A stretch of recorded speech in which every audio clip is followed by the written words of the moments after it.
Hello and welcome, friends, to the show, Your Real Estate Today. It is awesome to be with you all in the beginning of 2021. We're excited to be talking about real estate, a fresh start, Goodbye, 2020. Hello, 2021. Many great things to talk about today. So excited about that. I've got the mortgage update with Sandy Dickinson coming up in this segment. And then later on in the show, yep, you guessed it, Marty and Sam Ivey talking about the pests that'll still be around in 2021. We're excited about that and excited to chat with them and get their perspective about what's going on in 2021 as well. So welcome, Happy New Year for our clients, friends, vendors, family, everyone that is involved around us. We're excited for 2021. So let's start 2021 the way we ended 2020. What did I learn so far this year? Yes, I did learn a few things, maybe like 4 or 5 already. 32%, Sandy, you'll be interested in this. 32% of first-time home buyers got a loan for their down payment. Oh, that's nice. That's good stuff. Do you like that? They're going to mom and dad, I bet you, for that money. Well, that for the down payment portion, they're probably going to mom and dad. It's what it says. Yeah, that's good. And for those folks out on the West Coast and now NYC, New York City, here was a scary little statistic. They're getting ready to raise the individual property tax on those individual cities, not property tax, it's actually income tax, actually the states, not cities. So let's talk California, let's talk New York, to 54%. 54%. You wonder why people are leaving. So how'd you like to give 54 cents of every dollar that you earn back? Go ahead, Sandy. I wouldn't do it. I wouldn't do it. I would not do it. They're coming to North Carolina in groves, let me tell you, in groves. But let me just tell you about our market. We expect 2021 to be a rock star year, a rock star year. That means more multiple offers. So quickly, let me run you through some quick steps if you're going to get into multiple offer. Number one, make sure as a buyer you understand all seller options. As a buyer, you understand what options the seller has. They don't have to counter your offer. Confidentiality is expected. A response to an offer is not official until it's signed by both parties. And any change, and I'm putting air quotes around any change in a purchase contract, has to be in writing, and any marks you make on that when you send it back, like you cross out the price or you cross out a term, that is officially considered a counteroffer. So that doesn't mean anymore that if you sign the bottom and you cross something out that you're under contract. Every change has to be initialed and signed, and it has to be in writing. So also when you talk about with buyers and you're in a multiple offer situation, you got to understand what makes your offer appealing. And there are some things to do that. The number one thing in my view is due diligence money. Due diligence money is like the money that is non-refundable that you put down on a home to take it off the market and to do your quote unquote due diligence. Look, have inspections done, negotiate any repairs, get your financing put together, get the appraisal handled, and to complete the transaction and get those pieces done and make sure everybody's in agreement. That due diligence money, that makes a huge difference on whether or not you're going to get picked. Well, who doesn't want to be in contract with somebody that's got a lot of skin in the game? It makes a huge difference. Sandy can tell you about that firsthand. Also, putting down more earnest money, even though it's not hard money until at the end of the due diligence period, shows you have the ability to pay, because that check that you write that's put in the attorney's escrow account gets cashed. So you want to have that.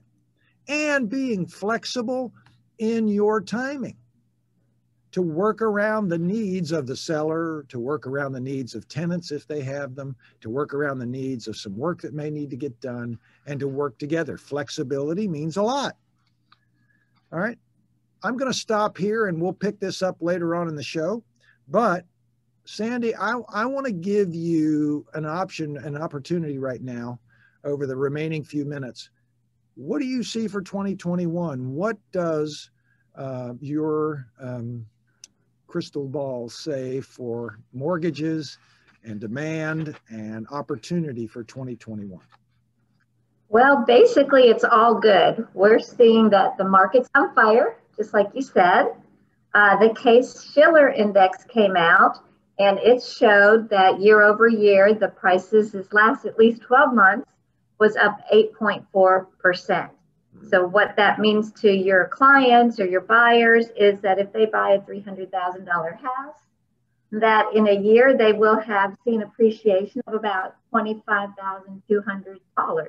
Yeah, that's awesome. So the forecast for this next year is about 6%.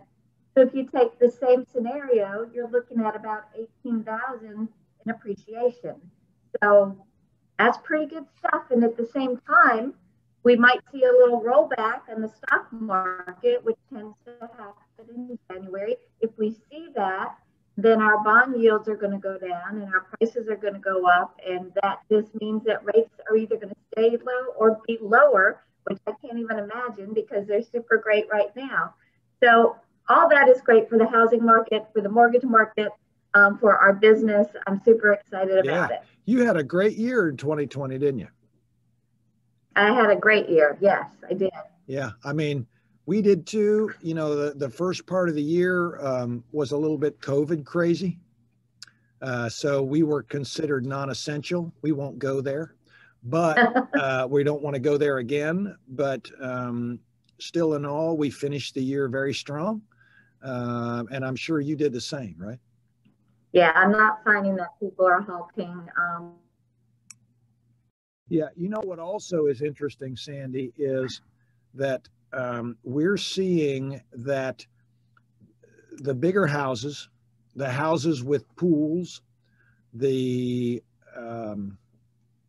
houses prior to COVID that were less appealing, that were taking longer to sell, are really now picking up the pace. People are seeing that we're having tremendous migration, as I mentioned earlier, from the West Coast and from up north and East Coast.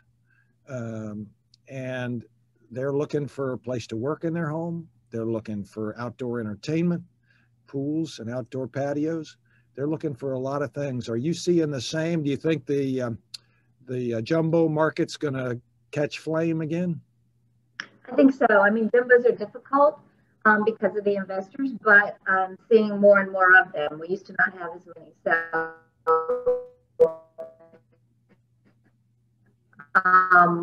they're great. I do see that. Yeah, me too. And we tend to see that in January anyway. If someone is interested in either looking at a refi or interested in working with Summit Funding, what's the best way to get in touch with you, Sandy? Just call my mobile. 577-0144, Sandy Dickinson with Summit Funding. Thank you, Sandy. Coming up next will be Ivy Exterminating. Sam and Marty will be with me for the remainder of the show. We're going to continue our multiple offer tips if you're a buyer next year. And we're also going to talk about, if we have time, the love letter. We'll be right back to show your real estate today here on News Talk 1110 99.3 WBT. Stay right with us. Here we go. Thank you for staying with us. This is Paul Jameson, your host with the show Your Real Estate Today. So glad that you're with us. Got a little island music to get things kicked off. in January of 2021. Thank you all for spending your Saturday afternoon with us. I am the owner of Jameson Realty, Jameson Property Management, and Jameson Property Investments. Been the host of this show for many years. Excited to be spending another year together with you all. Also, a voice that has been on the radio with me for almost all of those years, Marty Ivey, and now Sam Ivey is also with him. And happy 2021, guys. Happy 2021 to you, brother. Yeah, glad to be back with you guys. How was 2020 for y'all? It was great, Paul. Sometimes you just have to pinch yourself. You go through COVID and you hear the doom and gloom, and you expect doom and gloom when you hear, that's all you hear. But we sustained life, and fortunately, we were considered an essential business, and we just kept on going through it, just mudding through it, and we did well. I mean, it's our business is a very interesting business, and we've been very fortunate and blessed to be in it. But we had a great year. That's wonderful. That's wonderful. You know, when I first met Marty, and of course Sam by association, Marty was, and of course still is, #1 in the pest control business. But what is also interesting about Marty is over the years, he realized that a big part of his business evolves around the crawl space, and has become now one of the most reputable crawl space inspectors and repair companies in our market. And one of the things that Marty has taught me, and Sam as well, has been how the health of the crawl space is critical to the health of the home and to the individuals living in it. Right, guys? Yes, people don't realize at least 40% of the air that comes into your house as you're breathing migrates up from the crawl space. It's very, very hard for people to get their hands around that, but the crawl space health is a critical thing, and especially in today's world where COVID restrictions have kept people inside for longer periods.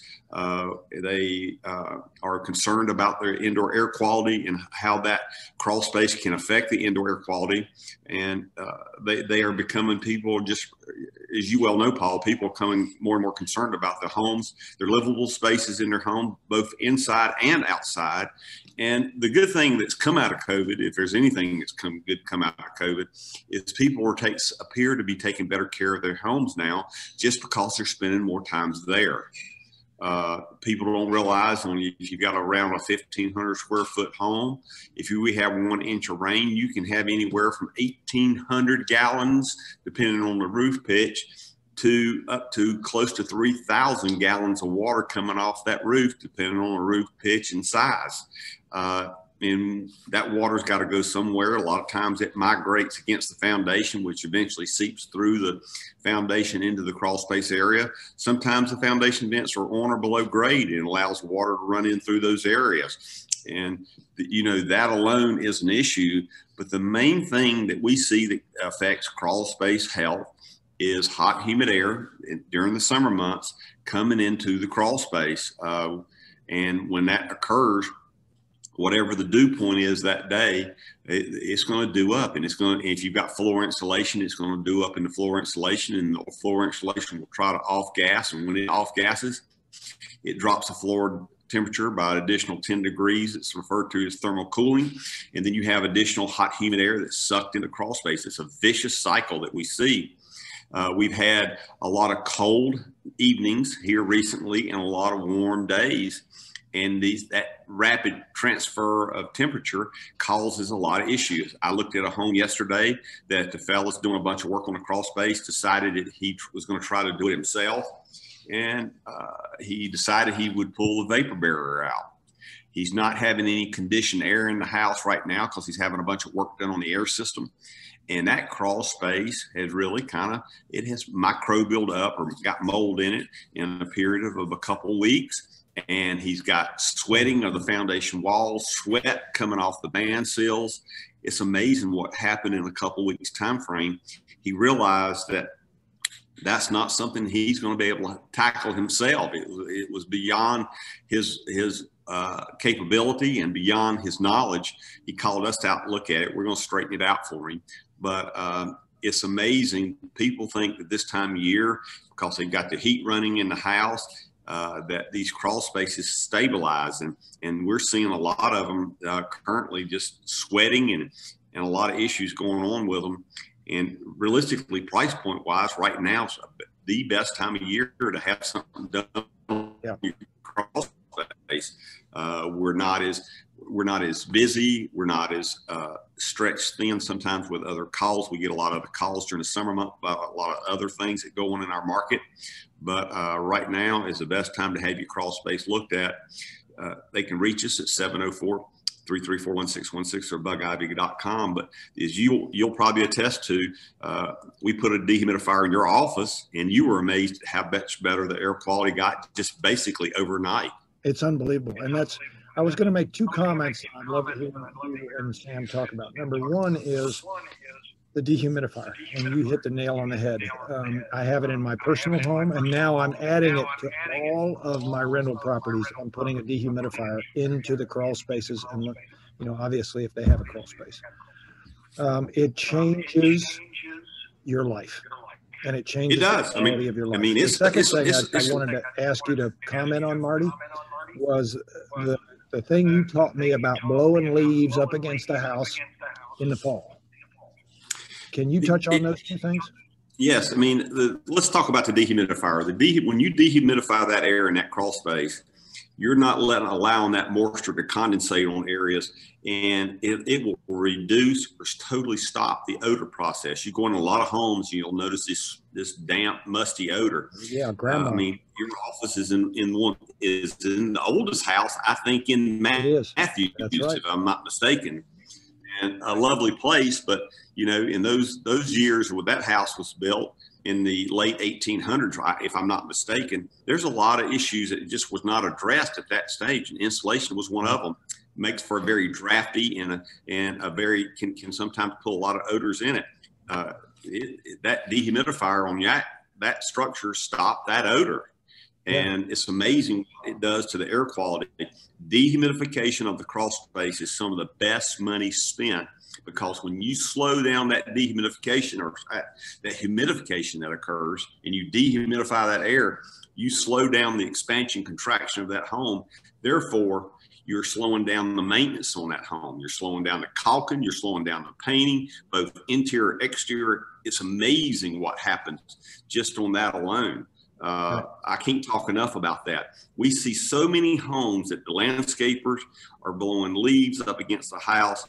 Not only are you creating a harbor area for wildlife, insects to live and survive and flourish, but you're also causing moisture issues additionally with odor issues that can occur in the house because those leaves, they start to decomposition, and when they decomposition, heat is created. You can come around some houses and look at them in the wintertime, and it literally looks like the planting beds are smoking. And it's because the decomposition of those leaves is occurring, energy is being released, and that reaction is causing this smoke to occur around the outside of the house. It's basically condensation that's coming up off those leaves.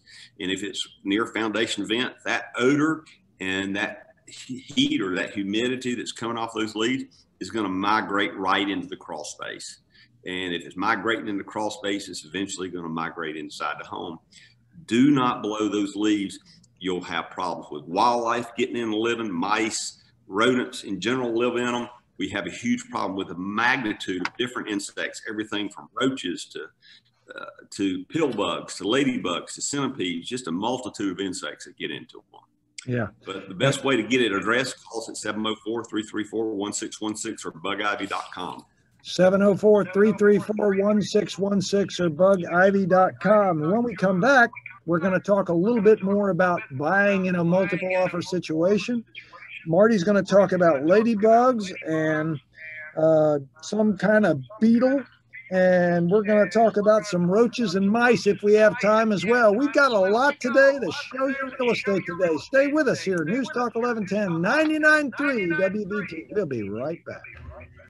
Welcome back to Show Your Real Estate Today. Paul Jameson, your host with the Jameson Companies. That's Realty, Property Management, Property Investment. Welcome, and I'm glad you're with us today. If you'd like to see us and actually all the gestures and some of the show, behind the show kind of things, you can go to the Jameson Realty YouTube channel and watch us. I've got Marty on the screen and Sam with me, as well as we had Sandy earlier, but there's lots of shows there, and you can watch all the crazy gestures we make at each other while we're doing the show. And it's sometimes fun to watch. So you can tune into us there. You can go to WBT.com. You can go to the shows tab, and you can listen to shows until your eyeballs pop out. We've got a huge archive there. I guess your eyeballs wouldn't pop out when you're listening. How about your ears pop off? How about that? So much real estate today that you just can listen to it day after day. We would love that. So thank you for spending Saturday with us. I'm here with Marty and Sam Ivey with Ivey Exterminating.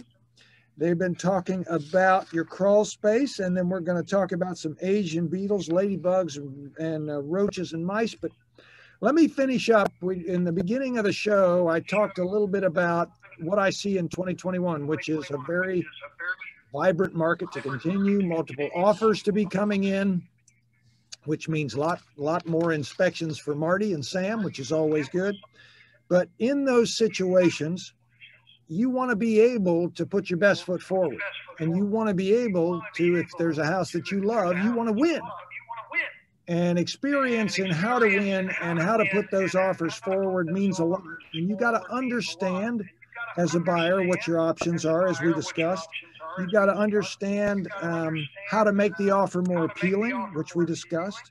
You've also got to be able to make sure that your agent does a competitive market analysis, what's called a CMA. It's not an appraisal, but it makes sure that if you do purchase this house, is it going to appraise?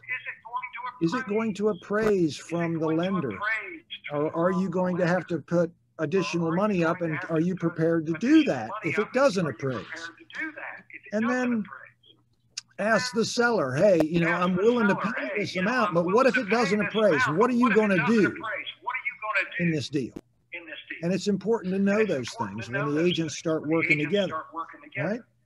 Next, I recommend do not cloud your offer, buyer, in a multiple offer situation or any offer with personal property. Like, I'm not talking about the washer, the dryer, the refrigerator, the stove, the microwave. I'm talking about a picture, a pool table, a chair, patio furniture. You know, you need to make the offers clean, you know, because what could happen is something that you're asking for could be something that is a family heirloom, is something that means a lot to the seller, and you care less. You were just asking, but they may knock your offer out because, like I said in the beginning, they don't have to counter offer you. So keep that stuff out of the offer. And then when you're in the process, ask them about it, and make sure that, you know, you're doing it at a place where you've already got the house tied up. Does that make sense? Okay. Next, don't make other unnecessary demands in the offer. Like, I'm going to give you an hour to respond.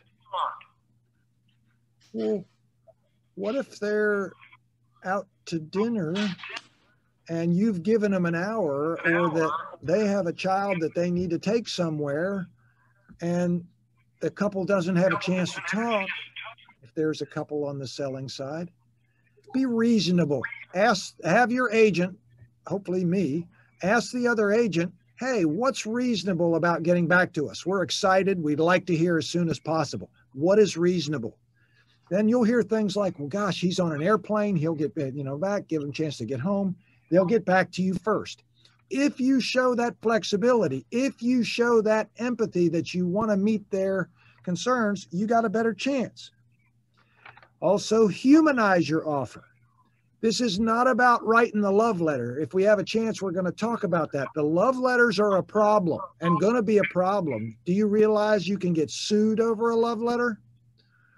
Hopefully we'll have a chance to talk about that. A love letter is those letters that people write to tell you how much they love the home with pictures of their family and all that stuff.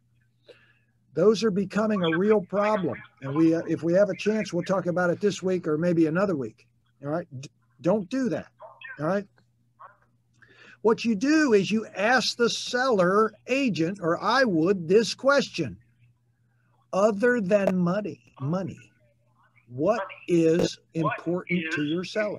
Other than money, what is important to your seller? Like, they need an extra week to close. There's when their other house is going to close and they want to coordinate the closing. They need to rent back for a month. They need to close quickly. They're looking for this type of loan would be more appealing. Ask the question. And it may be they just want as much money as possible.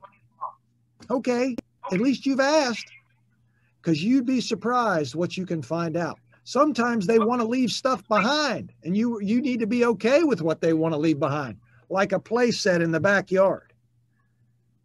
I mean, if you have teenagers, they may not use that play set, but you'd be willing to get rid of the thing. So, in other words, work through those things, all right? Now, as an agent, when I communicate with buyers, especially in these environments, I don't overpromise any kind of outcome. So communication is critical. Countering may or may not be a part of the process. You need to not box your buyer into a corner. A buyer can get boxed into a corner really quickly. Whenever you communicate with the other agent, when you say best and final, you better be best and final. And otherwise I say, you know, this is what we feel is the right offer to come forward with. If there's a condition or something that could help bring this together, we'll certainly listen to it. So you never completely close that door. You might leave it a crack open, but you never completely close it. Because what if they said, oh, we just need to move the closing date, we're fine with everything else? Well, you got to know those things, okay? And as an agent, I make sure I talk about the whole process. Everybody high fives when you go under contract. You got to get to the end. And that's, I mean, anybody can put a house under contract. It's getting to the end where we earn our keep, right? Anybody can spray for termites, Marty, but that doesn't mean next year they're not going to come, right? That is true. You got to have a process. You got to have a way to be able to say to somebody, we have a process in place. We know how to get you the results that you want, especially like the crawl space stuff we were talking about earlier.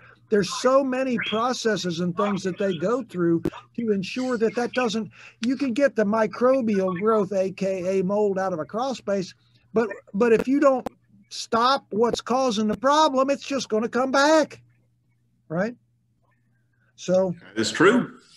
Be a problem solver, not a problem maker, right? Be a problem solver. All right, last is don't lose the deal over what you'd be willing to do versus what you did.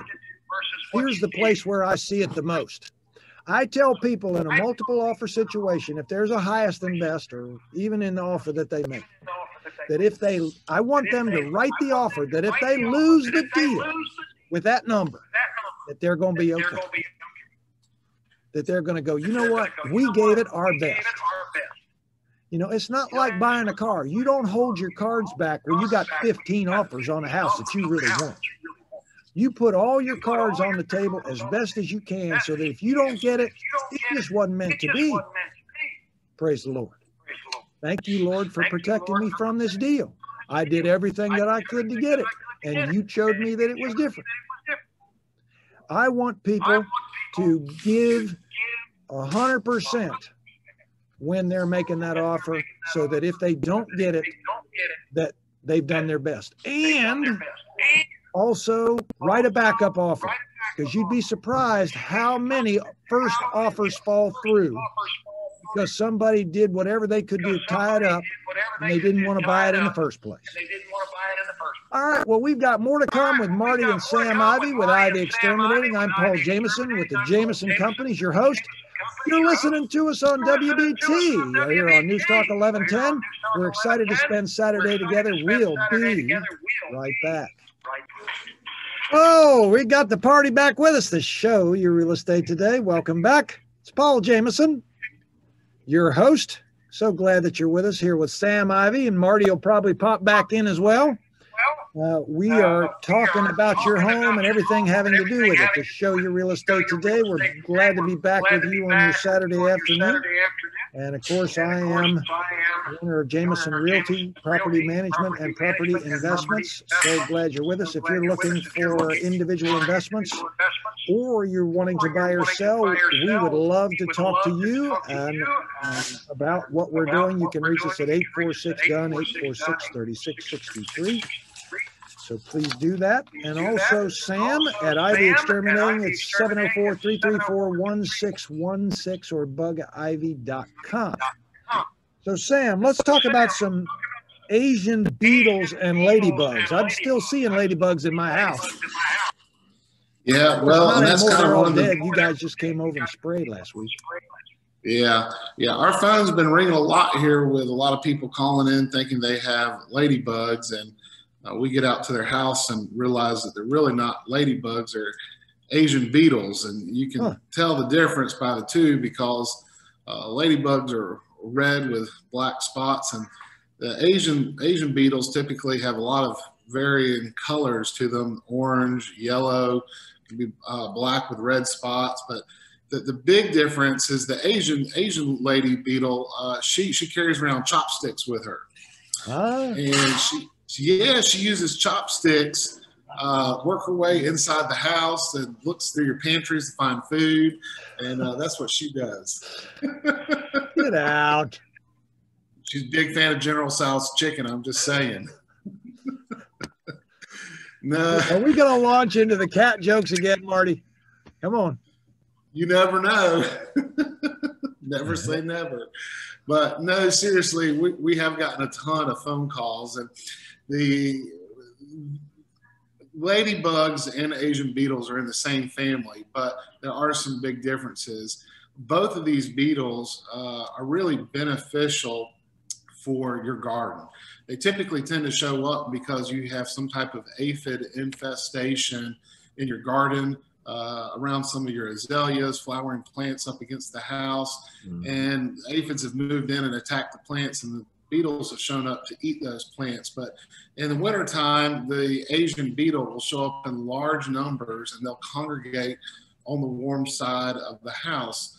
And as you move into wintertime, the Asian beetle is going to work their way into the house to overwinter in your house. Whereas the ladybug, she's actually going to go away from the house and find a place to overwinter out in the woods or up underneath all those leaves that the landscaper blew up against the house that produce that nice, warm, humid atmosphere for them. But the Asian beetle will actually kind of scrape and can feel like a bite on your skin. And so it really is more of a nuisance pest to your home. They do kind of produce a foul odor, especially when they're crushed, and kind of a yellowish stain as well too. And so some of the best ways to kind of deal with them is you can get a vacuum cleaner, suck them up and dispose of them. You can give us a call. We can come out and take a look at the situation. They typically are going to work their way in on the warm, sunny side of the house, work their way in around your windows where they're not properly sealed correctly. You can put some screens up to help kind of exclude them and get a good control on those beetles. But hey definitely Sam, one of them. So one of the things I want to bring up, and I need you to reiterate on, is a lot of people think that pest control is a summer thing. Now, right. I have Ivey Exterminating come to my house on a quarterly basis. I think that's what you're doing. Pretty sure it's quarterly or as needed. It's a year-round thing.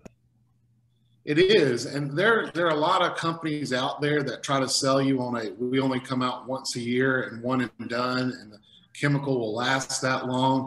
And that's just not true. The chemicals that they're using, they do have what's called a residual. It means that the chemical will last for a certain amount of time, and that's in proper laboratory situations. But as you get out there with hard rain and snow and wind and things like that, you working up against the house, that chemical is going to wear and tear down. All these insects have different life cycles as well too. The Asian lady beetle is predominantly a September through November insect, but with the warm weather that we've had, I mean, we're kind of recording in the middle of the week, but towards the end of the week here, we're supposed to be getting up into the 60s, which is prime reproducing weather for a lot of these insects, which can create problems that kind of keep reoccurring, such as like roaches and mice and rats. They're kind of the other big phone calls that we're seeing. All of these insects are trying to figure out, rodents are trying to figure out how to overwinter. And so you need to make sure you've got somebody out there on a quarterly basis taking care of your property, your biggest investment, and making sure that it's being maintained properly. Yeah, that's true. And I think there's another, Marty mentioned it earlier, and I want to reiterate it, that 72% of the deals that fall through in my world fall through because people don't pay attention to their crawl space. That's the bottom line. Totally. I mean, I was out. Why are people not having you come out and inspect their crawl space? I don't understand it. A lot of people don't know. A lot of people are afraid of what they're going to find out and what they're going to have to do. And so they're just continuing to kick the can down the road. But it is a big problem. I was out on inspection yesterday, actually, and I recognized the buyer from 3-4 months earlier when I had done an inspection for him earlier. And I asked him, I said, what happened with the deal? And it was in the same neighborhood, just a quarter mile down the road. And he said the crawl space had some issues in it that he wasn't wanting to take on as he was moving into a new home. And so the crawl space is really something you need to keep on your mind.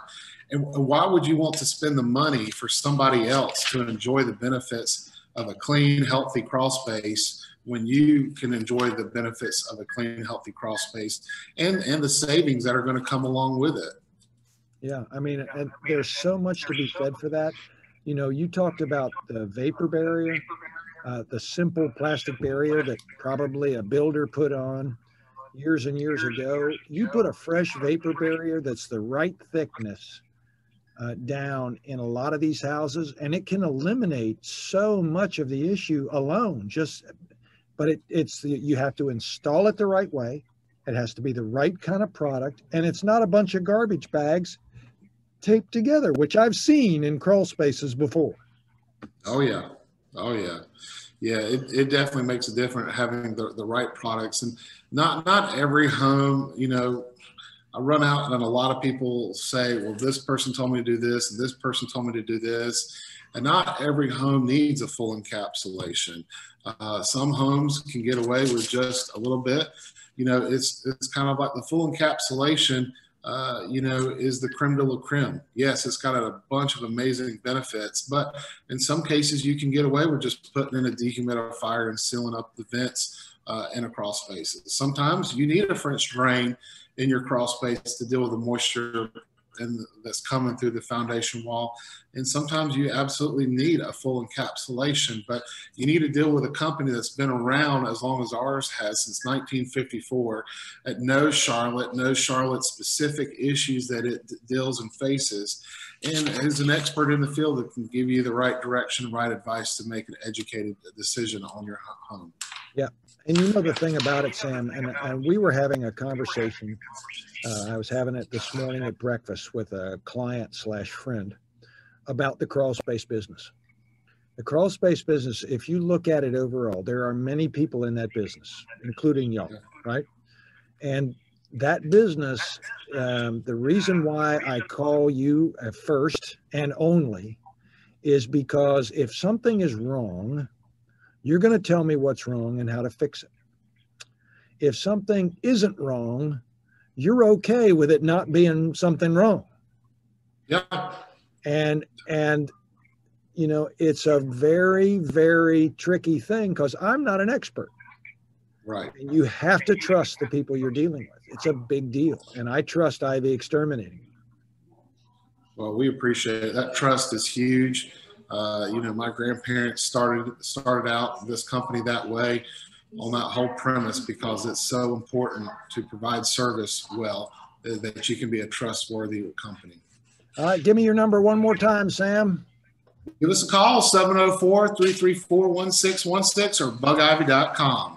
And Jameson Realty, Property Management and Investments, 846-DONE, 846-3663, or on the web at myjamesonhomes.com.